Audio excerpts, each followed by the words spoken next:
Dan, welcome to the Christmas version of the Volpe Report, my Chuck, friend. this is such an honor to be with you. What a good time. Well, let me say this. I've interviewed Dan in so many Christmas parties past that it's, I have to say this, of all the years I've interviewed him, this is the first year prior to this party, my after party, that I had the pleasure of his company and his lovely wife, Shelley, at my dinner table tonight with my wife, Ellen, and we were actually at the society dinner tonight, so it was wonderful to have you at dinner, and now I get to have you after dinner. What a beautiful setting, right? At the Waldorf. Honestly, I would prefer Pennsylvania Society to be in Pennsylvania, but tradition is tradition. Sure. We've been doing this since 1899. Amazing. For various reasons, and so we're all here. And there's some great people. Really, what a great day. But I just really appreciate being with you, a good shake of today.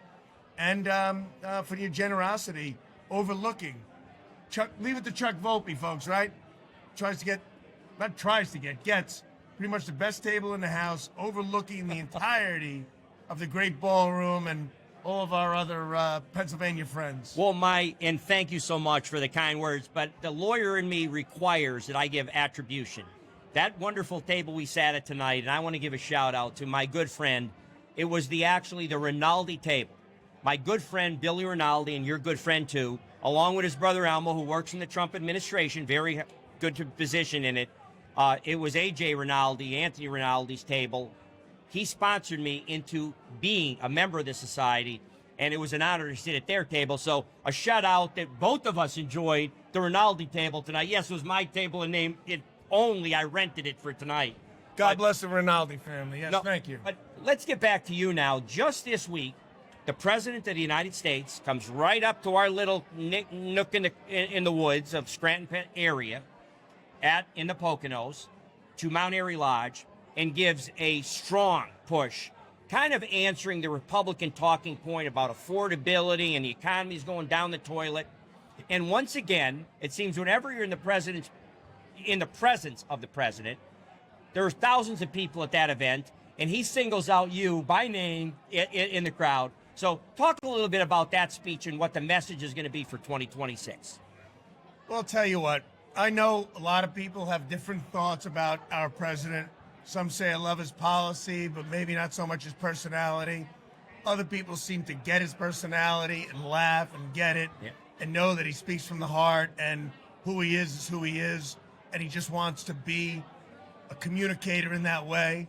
I do know him quite personally, and I just believe entirely in his good heart and the fact that he has one focus and one focus only, and his only special interest is improving the United States of America for as many Americans as possible. And I think I really understand what his positions are in many cases well before he's announced them. And not because I too have a clear understanding of what's in the best interests of Pennsylvania, what's in the best interests of the United States. And it's about a strong economy, strong national security, doing the right thing, bringing common sense, limited government, fiscal responsibility, law and order, just all the things that we're supposed to be doing. And that's who I believe the president is, and we're going to continue that. There's no doubt. One of the things that is, the hypocrisy of the Democrats' claim about hammering affordability, the reason we're in the mess we're in, despite all the president has done good in the 10 short months he's been there, this disaster in America started back in 2021 when Joe Biden, former president, put trillions, almost $3 trillion of money into the economy that was already overheated.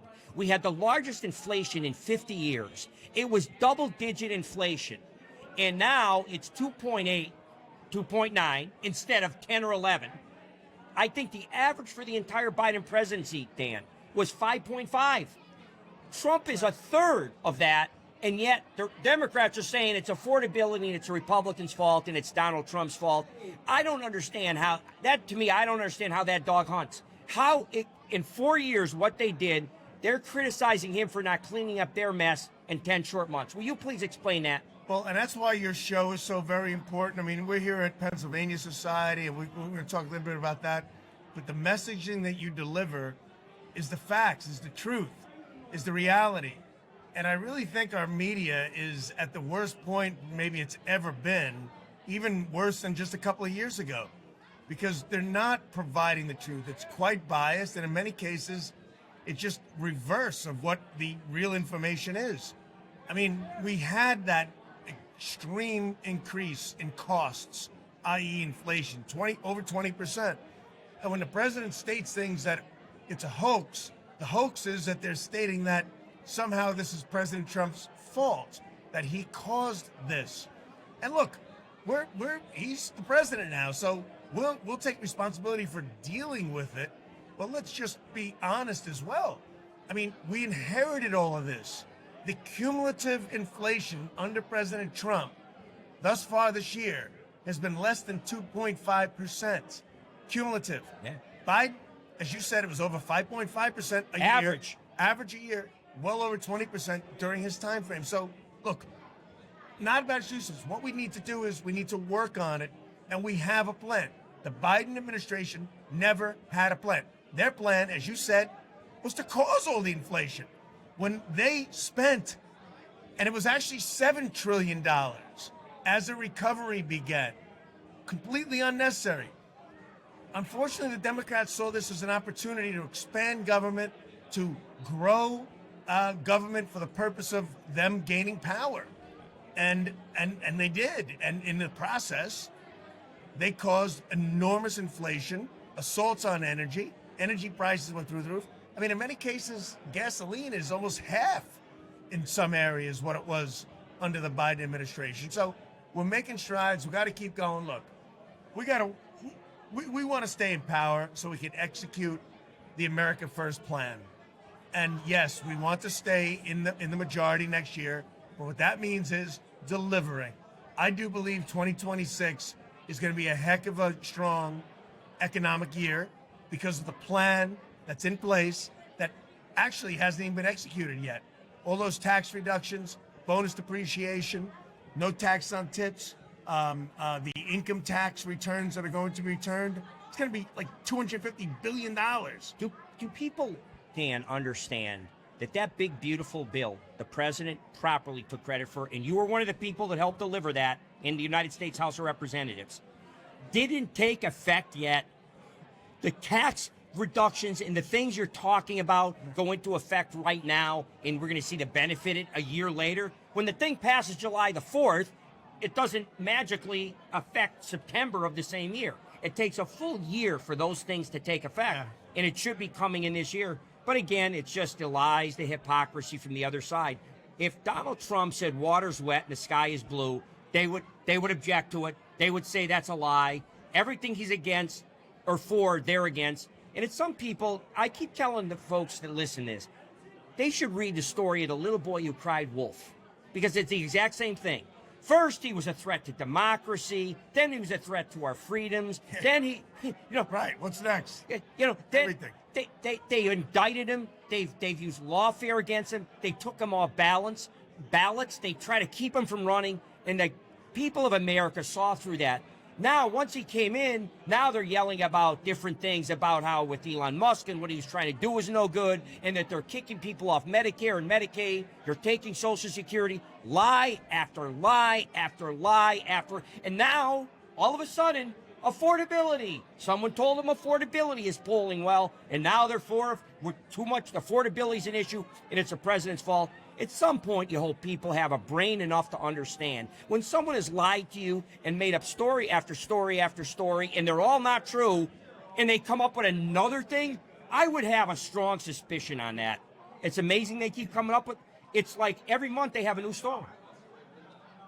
Chuck, tonight they were talking a lot about, civility, unity, working together, finding common ground.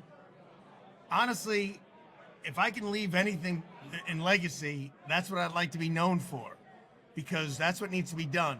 But it takes, proverbially two to tango. So if we can actually stop all the heavy breathing and all the, Trump derangement syndrome, which is like clinically proven that exists. No kidding. anything to do with President Trump, for crying out loud. They either hate or love. Okay? We have a plan. Look at the plan.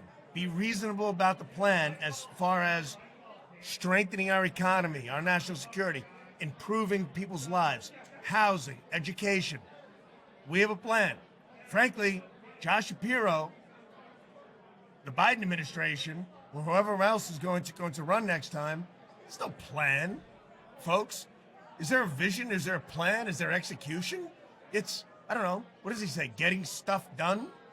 You know, that's a honeydew list on a Saturday morning. That's no way to run a railroad or a state or a country. So we need serious people. You're a serious guy, right? We need serious people that really lay out a plan and execute. And I'm just here to tell you, President Trump is a serious guy. We have a plan laid out. Mike Johnson's a serious guy. John Thune, who's a friend of mine, is a serious guy. We have a plan to strengthen our economy, to make us the wonder of of the world. Sitting on a hill. Yeah, to deliver a golden era of manufacturing. Why are our Democrat colleagues standing in the way of this? And many of them are my friends, but what is the problem? Is it only just to defeat us politically? That's it. Because they don't want good things to happen? That's it. Why not govern for a while, be part of the positivity and the great outcomes that can occur, and then go ahead and take credit for it?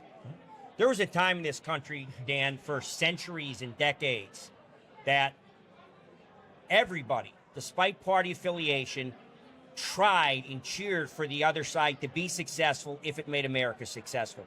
In hoping and doing everything in their power to have President Trump's agenda fail, they're cheering for America to fail. And that's the part that bothers me. Me My too. good friend, to you and Shelley, Merry Christmas, Happy New Year, and thank you for Merry making Christmas. this party the fun it is. Thanks, Dan. You are the best, my friend. Right Thank back you. at you. United States Congressman Dan Meuser.